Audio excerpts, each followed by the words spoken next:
Hello, नमस्कार। मैं baby Hembrom स्वागत करती हूँ आप सबों को बेबी हेम्ब्रम यूट्यूब चैनल पर। इस वीडियो में मैं आप लोगों को झारखंड का खोटा भाषा के साहित्यकार एवं साहित्य के बारे में पढ़ाने जा रही हूँ।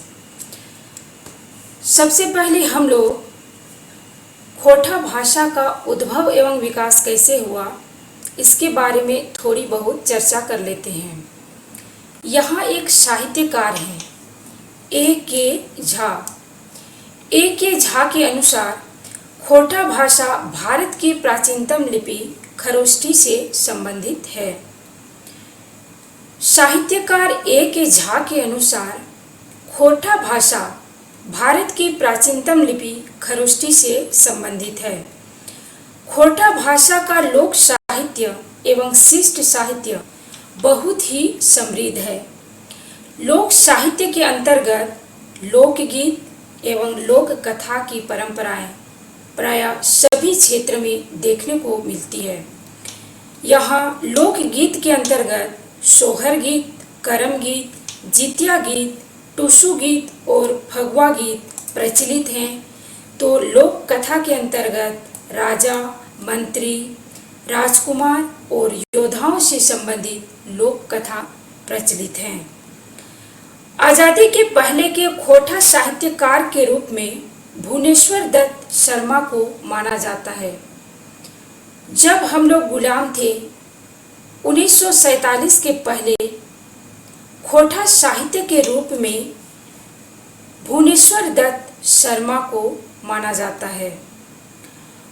अब हम लोग आगे खोटा भाषा के प्रमुख साहित्यकार एवं प्रकाशन वर्ष के बारे में चर्चा करने जा रहे हैं।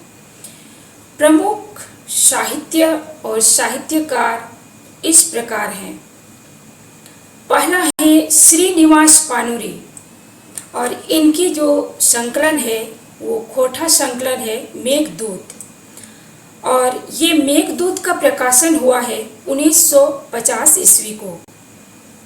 इन्हीं का दूसरा संकलन है तितकी, और इनका प्रकाशन हुआ है 1951 ईस्वी को।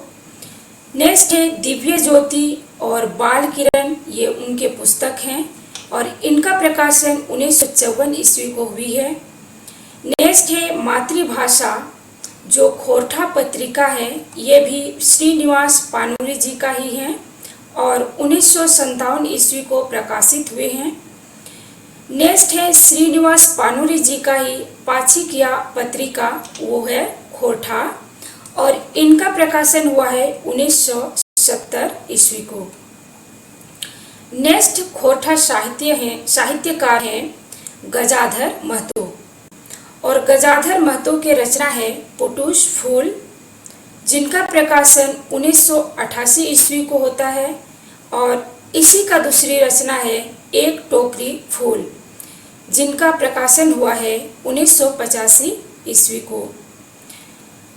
नेक्स्ट साहित्यकार हैं सुकुमार, और सुकुमार की रचना है सेवाती और झिंगुर, तथा इनका प्रकाशन हुआ है 1980-90 ईस्वी में। और नेक्स्ट जो साहित्यकार हैं शिवनाथ प्रमाणिक, इनका रचना है रुसल पुटुस, और इनका भी प्रकाशन हुआ है 1980-90 ईस्वी को। नेक्स्ट है संतोष कुमार महतो, इनकी रचना है एक पथिया डोंगर महुआ। नेक्स्ट है रमनिका गुप्ता, और इनकी रचना है बोनेक बोल। नेक्स्ट है विनोद कुमार, और इसकी रचना है सोंध माटी। ये सभी रचनाएं 1980-90 ईस्वी में प्रकाशित हुई थी। नेक्स्ट साहित्यकार हैं धनपत महतो, और धनपत महतो की साहित्य हैं बिरसा भगवान, और इनका जो प्रकाशन हुआ है 1991 ईस्वी को। नेक्स्ट जो साहित्यकार हैं ए.के. झा, और इनकी रचना है मेका मेकी ने मेट माट, और इनका प्रकाशन हुआ है 1991 ईस्वी को। नेक्स्ट साहित्यकार है सुकुमार जी, और सुकुमार जी की रचना है डाह नाटक, और इनका प्रकाशन हुआ है 1992 ईस्वी को। नेक्स्ट है वंशीडाल, और वंशीडाल की रचना है डिंगडाक डोवानी, और इनका जो प्रकाशन हुआ है 1992 ईस्वी को। नेक्स्ट है फूलचंद महतो, और इनकी रचना है भीष्मेक सूत, और इनका प्रकाशन भी हुआ है 1993 ईस्वी को। नेक्स्ट है श्याम सुंदर, और इनकी जो रचना है मुक्तिक डेहर, तथा इनका प्रकाशन भी हुआ है 1995 ईस्वी को। नेक्स्ट है पानुरी जी, और इनकी रचना है राम कथामृत, और इनका प्रकाशन हुआ है 1996 ईस्वी को। नेक्स्ट है गिरधारी गोस्वामी, और इनकी रचना है जो पत्रिका है लुआटी, और इनका जो प्रकाशन हुआ था 1999 ईस्वी को।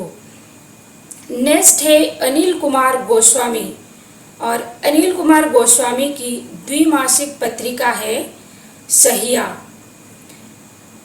इस तरह से खोटा भाषा में संतोष कुमार महतो द्वारा एक मौनी फूल एवं एक पाथिक डोंगी महुआ नामक काव्य संग्रह तथा चितरंजन महतो द्वारा जीन गिन टोह नामक उपन्यास की रचना की गई है। खोटा साहित्य में दो महत्वपूर्ण काव्य संग्रह हैं, एक है एक मौनी फूल और दूसरा है एक पाथिक डोंगी महुआ, और इनके जो रचनाकार हैं संतोष कुमार महतो, तथा सबसे बड़ी उपन्यास हैं वो हैं जीन गिन टोह, और इनके रचनाकार हैं चितरंजन महतो। इस तरह से हम लोगों ने खोटा भाषा के साहित्यकार एवं साहित्य के बारे में इस क्लास में पढ़ाई की।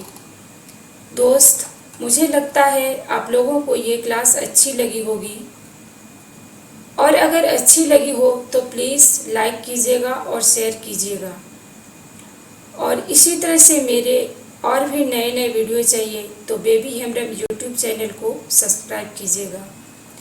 धन्यवाद।